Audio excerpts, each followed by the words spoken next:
Buying individual bonds versus bond funds. What are the advantages and disadvantages of each? What 3 questions should you ask yourself to see if individual bonds or bond funds might be better suited for you? Why do I personally prefer buying individual bonds mixed with equity index funds? Hello, members and super savers. I hope you're having a good week.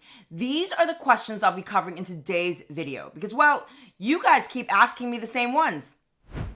Also, one of the fundamental questions for every bond investor or any investor in any asset class for that matter is whether they want to build their own portfolio one investment at a time or whether they should just outsource their portfolio to professional managers, which is usually best done by buying shares in a bond fund in the world of fixed income.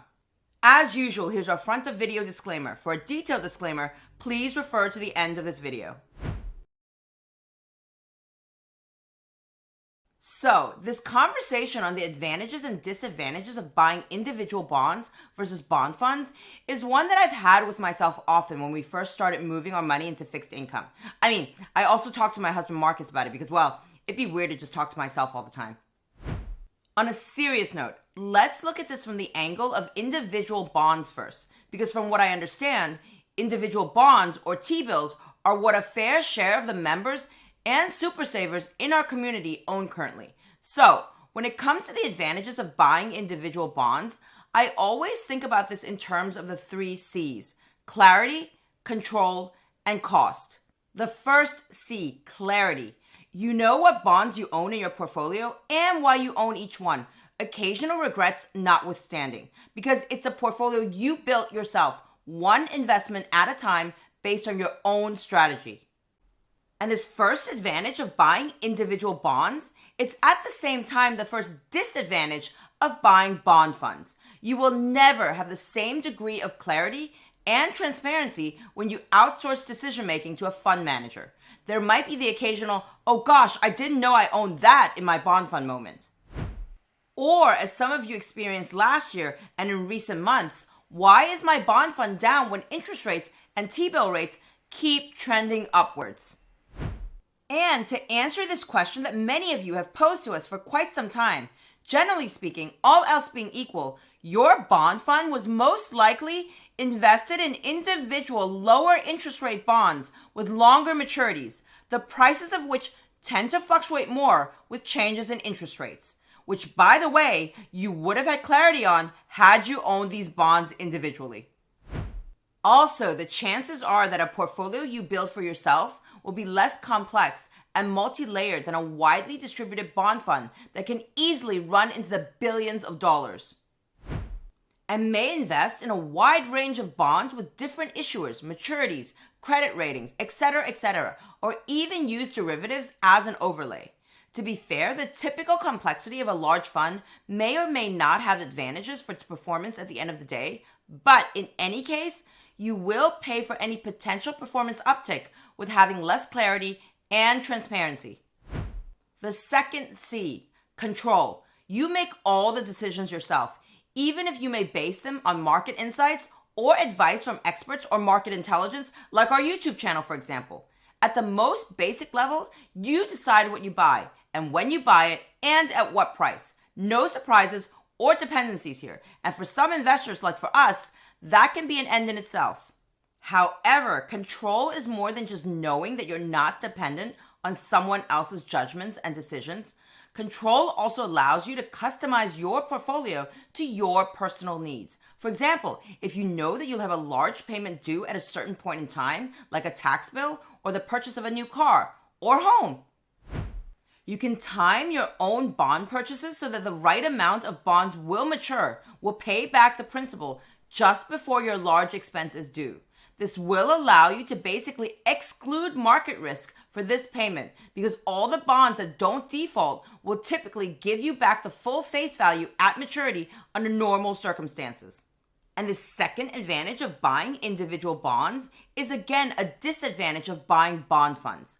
While bond funds normally pay interest at regular intervals, you will have to sell fund shares back to the issuer when you need a larger amount.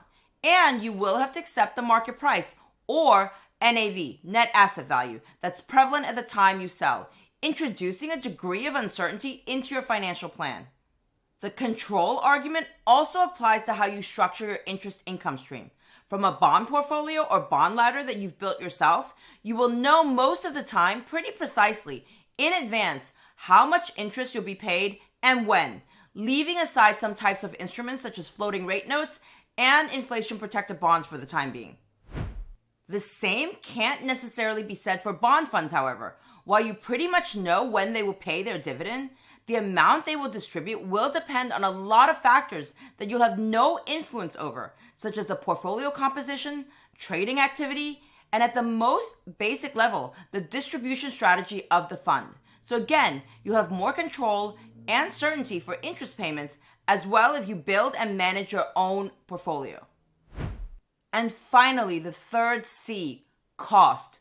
This is always an important one, maybe a bit less pressing in times of high interest rates like now, but always crucial in times of low interest rates if you have to pay an external manager out of what may be an already meager interest income stream. In a nutshell, while building and managing your own fixed income portfolio will require a bit more research, effort, and time than just investing into a bond fund, it will save you the actual cost for management expenses of the fund. All those professional portfolio managers and administrators want to be paid, and it might also save you on transaction expenses if you're considering a bond fund that trades frequently. That said, the management and transaction cost expenses can vary widely. Think bond ETF versus actively managed emerging markets bond fund. So it's hard to generalize, but it's definitely a key consideration when deciding between building your own fixed income portfolio versus investing via a fund. So, in my mind, these are the three questions you should ask yourself when trying to decide between buying individual bonds versus bond funds. 1. Do you want these three advantages of clarity, control, and cost that come with buying individual bonds as part of your fixed income portfolio? 2. Do you have the time and are you willing to put in the effort to manage a portfolio with individual bonds? And one thing I'd like to point out about this time and effort part, yes, it does take more time and effort to manage a portfolio of individual bonds. But an investor should not jump into bond funds blindsidedly either. Regardless of whether you're investing in individual bonds or bond funds, you should know what you're buying. You should do your own research, and you should monitor how things are going on a regular basis. So, for example, what's the bond fund strategy? What bonds does a bond fund hold? What's the average weighted maturity? What's the expense ratio? What other funds do the fund managers manage?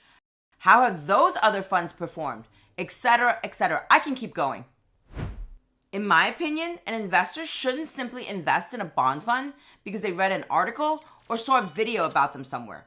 Whether you choose to invest in individual bonds or bond funds, do your own research and use your own judgment to see if it's right for you based on your particular goals, circumstances, and expectations. Don't just set it and forget it. Moving on to question 3. Do you have the money to invest in individual bonds?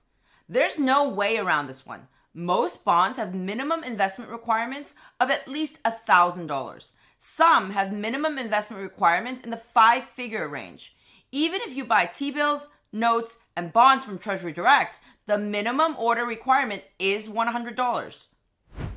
So, if you have limited capital but still want to build a bond portfolio, your only choice may be bond funds.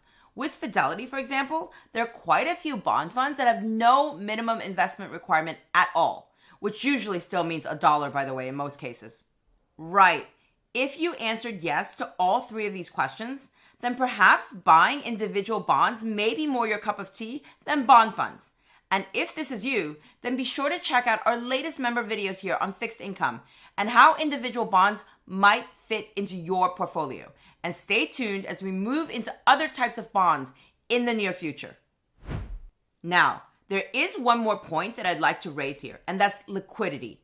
Some folks argue that buying bond funds means more liquidity than buying individual bonds because you can buy or sell, redeem basically, bond funds easier than individual bonds. And my answer to this is that it depends. If you're buying individual treasuries, well, they're the most liquid fixed income investments in the world. So the liquidity argument doesn't really apply in this instance, at least not in my mind. It's also probably less of an issue if you're planning to hold your bonds to maturity. If, on the other hand, you don't plan on holding to maturity and you're trying to decide between individual munis, corporates, or high-yield bonds, which typically tend to be less liquid than treasuries, versus a bond fund specializing in munis, corporates, or high-yield bonds, then there may be a case for that type of bond fund over individual bonds of that type, if liquidity is a higher priority for you than these three factors of clarity, control, and costs. Right. Now, let's move on to the next section of this video. Quite simply, my answer to these three questions that I just mentioned is yes. Our individual bonds are the clear, controlled, low-cost portion of our overall portfolio. I know exactly which bonds I hold, why I hold them, what price I paid, when they will mature, how much cash I'll have during my holding period and at maturity, and in some cases, even what I'll be doing with the proceeds upon maturity. And that's why I prefer buying individual bonds for the purposes of clarity, control, and cost containment. Customization, basically, as well as for stability and capital preservation, since most of our bond portfolio consists of treasuries and some other high credit quality fixed income instruments. My equity index funds, on the other hand, are for long-term growth and in some cases, high growth, which can mean lots of volatility, lots of up and downs during any given day, week, or even months.